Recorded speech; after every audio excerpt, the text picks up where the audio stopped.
Hello বন্ধুরা, তো আপনারা কেমন আছেন? আশা করি ভালো আছেন। তো আমি আজকে আপনাদেরকে বলবো যে ইনকিউবেটর কিভাবে তৈরি করা হয়, কত মাপ রাখলে কত ক্যাপাসিটি হবে, সেগুলো আমি আপনাদেরকে সবকিছু বুঝিয়ে বলবো।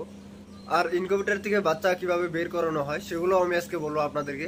আপনারা ভিডিওটা স্কিপ না করে পুরোটা ভিডিও আপনারা দেখেন, যাতে আপনারা ভালো করে বুঝে ভালো করে একটা মজবুত ইনকিউবেটর তৈরি করতে পারেন। সেই জন্য আমি আপনাদেরকে পুরো ভালোভাবে আমি আপনাদেরকে বুঝিয়ে মিলিয়ে আমি আপনাদেরকে ইনকিউবেটর কিভাবে তৈরি করতে, কিভাবে কি কি লাগে, কি বস্তু লাগে, সবকিছু আমি আপনাদেরকে বলবো। তো সবগুলো মেশিনে আমি আজকে দেখাবো কিভাবে এটা আমার প্রস্তুত হয়, কিভাবে করতে হয়। তো প্রথমে আমার ইনকিউবেটর যখন তৈরি করা হয়, তখন আমার এই ফ্রেম আছে, এই ফ্রেমটা, তো এই ফ্রেমটা দিয়ে ফ্রেম বানানো হয়। তার পিছনে আমার পুরো মজবুতভাবে ফ্রেম বানানো হয়। ফ্রেম দিয়ে আমি এখন ফ্রেম বানিয়ে কেন এটা বানাই, কারণ এই ফ্রেমটা মজবুত থাকে, এই ফ্রেম নষ্ট হয় না সহজে। যদি নষ্ট হয় তাহলে প্লাইটা নষ্ট হয়। সেই জন্য আমি এখন ফ্রেমের যেগুলো ইনকিউবেটর আছে সেই ফ্রেমের ইনকিউবেটর বানাই। তো ফ্রেমের ইনকিউবেটর বানালে কিছু টাকা খরচা বেশি হয়। তো খরচা বেশি হলো কারণ আমার নেক্সট টাইমে যদি আমার ইনকিউবেটর নষ্ট হয় তো ফ্রেমটা নষ্ট হবে না, কারণ ফ্রেমটা শাল কাঠের।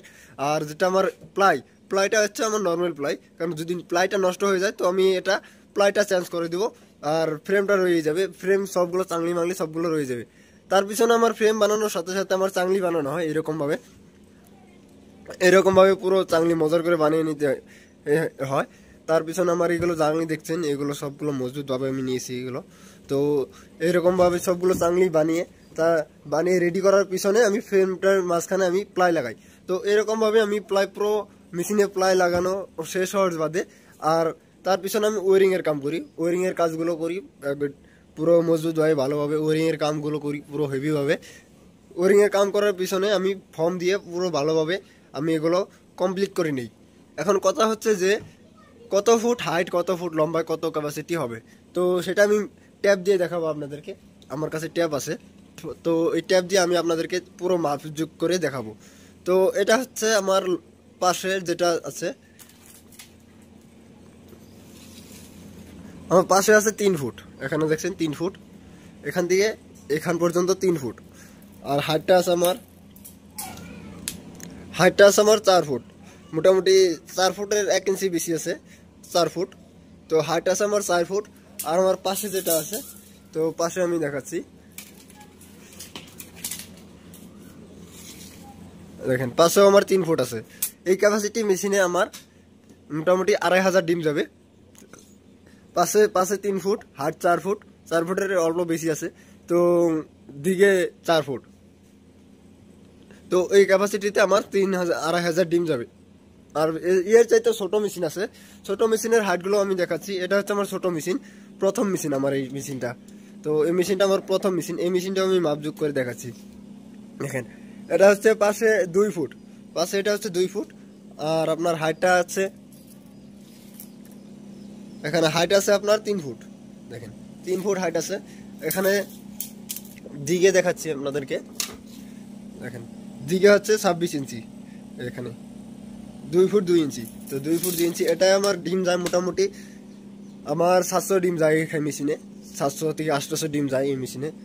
এই ক্যাপাসিটি 700 ক্যাপাসিটি মেশিনে আপনারা ভালোভাবে দেখবেন যাতে জানি কোনো ভুল না হয়। এই ক্যাপাসিটিতে আপনারা মেশিনগুলো তৈরি করবেন, কারণ আপনারা বলে থাকেন যে কত ক্যাপাসিটিতে কত ফুট কত লম্বা রাখবো। সেই জন্য আমি সবগুলো মেশিনে আমি মাপযোগ করে আমি আপনাদেরকে দেখাচ্ছি। এটা হচ্ছে আমার 1500 ক্যাপাসিটির মেশিন। এই মেশিনটা চলতেছে, এই মেশিনে ডিমও আছে। দেখেন এই মেশিনে মুরগির ডিম আছে, ফকারটাও জ্বলে উঠছে। আমি পুরো হেভি ফকার লাগিয়ে দিই, এই দেখেন এখানে আমার পুরো হেভি ফকার লাগানো আছে যাতে হাই স্পিড ফগ মারে। তো এই মেশিনটা 1500 ক্যাপাসিটির মেশিন আছে, এই মেশিনটাও আমি আপনাদেরকে দেখাচ্ছি।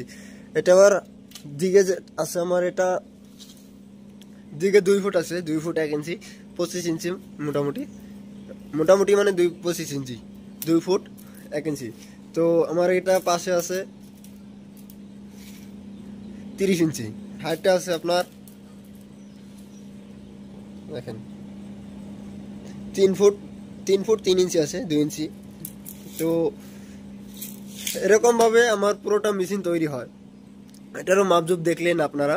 তো এটাও 1500 ক্যাপাসিটির মেশিন আছে। আর আমার ওই সাইডে একটা 1800 ক্যাপাসিটির মেশিন আছে। 1800 ক্যাপাসিটির এই মেশিনটা হচ্ছে আমার 1800 ক্যাপাসিটির মেশিন। তো এটাও আমি মাপযোগ করে আপনাদেরকে দেখাচ্ছি। এটা হচ্ছে 29 ইঞ্চি, 29 ইঞ্চি এটা পাশে। আর এটা আমার দিঘা আছে 31 ইঞ্চি, এখানে 31 ইঞ্চি দিঘা আছে। আর এটার হাইটটা আছে আমার 42 ইঞ্চি। তো এই ক্যাপাসিটি হচ্ছে 1800 ক্যাপাসিটি, 1800 থেকে 1900 ডিম যায় এই মেশিনে। মেশিনটা আমি খুলেও দেখাচ্ছি আপনাদেরকে। তো এই দেখেন, এই মেশিনে আপনার 1800 থেকে 1900 ডিম যায়। সবগুলো মেশিনের ক্যাপাসিটি আমি আপনাদেরকে বলে দিলাম। আপনারা এরকম ভাবে তৈরি করবেন, সবগুলো মেশিনই এরকম ভাবে হাইট যুগ মেপে চেপে আপনারা তৈরি করবেন। আর আমার এখানে কিছুগুলো বাচ্চা আছে, ছানা আছে। যদি আপনাদের কারো লাগে, দেখেন কি সুন্দর মজুদ বাচ্চা। আমার সবগুলো মজুদ বাচ্চা থাকে, কারণ আমি হিটিং দিই, পুরো হিট দিয়ে দিই, বাঘ দিয়ে বোর্ডিং করে নিই। যদি কারো লাগে আপনারা আমাকে ডিসক্রিপশন বক্সে নাম্বার দেওয়া থাকবে, ওখান থেকে আপনারা আমাকে কল করে দিতে পারেন, মেসেজ দিতে পারেন। আর আমি একটা ফকার দেখাচ্ছি আপনাদেরকে। তো এই ফকারটা হচ্ছে পুরো হাই স্পিড ফকার। এই ফকারটা বেস্ট ফকার, আমি নিজে ইউজ করি, সবগুলো মেশিনেই আমার লাগানো আছে। তো এই ফকারটা আপনারা ইউজ করতে পারেন। তো এই ফকারটা সবচাইতে বেস্ট কোয়ালিটির হাই স্পিড ফকার। তো ঠান্ডার দিনে বহুত লাগতিয়াল বস্তু এটা। ঠান্ডার দিনে ফকার ছাড়া আপনারা বাচ্চা ওঠাতে পারবেন না, এটা হচ্ছে আপনার মেন ইম্পর্টেন্ট কথা। তো আপনারা ঠান্ডার দিনে যদি বাচ্চা ওঠাতে যান, তো আপনাদের এই ফকারটা লাগবেই। তো ফকারটা লাগবে, যে কোনো ফকারই লাগবে আপনার, কিন্তু আমি সাজেশন করি এই ফকারটা আপনারা ইউজ করবেন। এই ফকারটা হচ্ছে সবু মিস্ট মেকার। সবু মিস্ট মেকার এটা অ্যামাজনে পাবেন। অ্যামাজনে আপনার 900 থেকে 950 টাকা এমআরপি আছে, 900 থেকে 950 টাকা। আর আমার কাছেও এই ফকারটা অ্যাভেলেবেল আছে, যদি আপনারা কিনতে চান তো আমার কাছে থেকেও কিনতে পারেন। এই ফকারটা আমি আপনাদেরকে বিক্রি করে দিব 650 টাকা। আমি ফকারটা দেখালাম, ওই ফকারটা আমার বেস্ট কোয়ালিটির ফকার আছে। আমি ওই ফকারটাই সাজেশন করি আপনাদেরকে, ওই ফকারটা আপনারা ইউজ করেন। আর যে কোনো ইনকিউবেটরের পার্টস লাগে, তো সবগুলো পার্টসই আমার কাছে অ্যাভেলেবেল পাবেন। ইনকিউবেটরের থেকে যে কোনো টার্নিং মোটর সটর সবগুলো পার্টসই আমার কাছে অ্যাভেলেবেল পাবেন। যত কোয়ান্টিটি হবে তত কোয়ান্টিটি হিসাবে আমার রেটটা হবে। আর হোলসেল রেটটা বেলেগ হয়, রিটেল রেটটা বেলেগ হয়, কোয়ান্টিটি হিসাবে রেট হয়। আর যে কোনো ছানা লাগে আপনাদেরকে, মুরগির ছানা, হাঁসের ছানা, সবগুলো ছানায় আপনারা পেয়ে যাবেন। সবচাইতে কম দামে ছানাগুলো পাবেন আপনারা।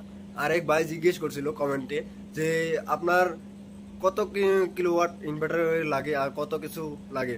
আমার মোটামুটি এখন 15টা মেশিন আছে, 15টা মেশিন আমার মোটামুটি 8 কিলো লাইন খরচ হয়। 8 কিলো লাইন আমার খরচ হয় মোটামুটি। ইনভার্টার আমার 6 কিলোর ইনভার্টার আছে, এখন 6 কিলোর ইনভার্টারে আমার হয়ে যায়। তো আপনারাও যদি প্রথমে স্টার্ট করেন, তো প্রথমে স্টার্ট করলে 1050 একটা ইনভার্টার কিনবেন, 250-এর একটা ব্যাটারি কিনবেন। ব্যাটারি কিনে 1000 ক্যাপাসিটির মেশিন একটা তৈরি করে আপনারা স্টার্ট করতে পারেন। তো আমি সবগুলো আপনাদের জন্য সাজেশন করি যে এরকম ভাবে করবেন যাতে আপনাদের ভালো হয়, সেই জন্য। তো আপনারা আমাকে সাপোর্ট করবেন যাতে আমি আপনাদেরকে হেল্প করতে পারি। তো আশা করি আপনারা লাইক, শেয়ার, সাবস্ক্রাইব করে দিবেন আমাকে।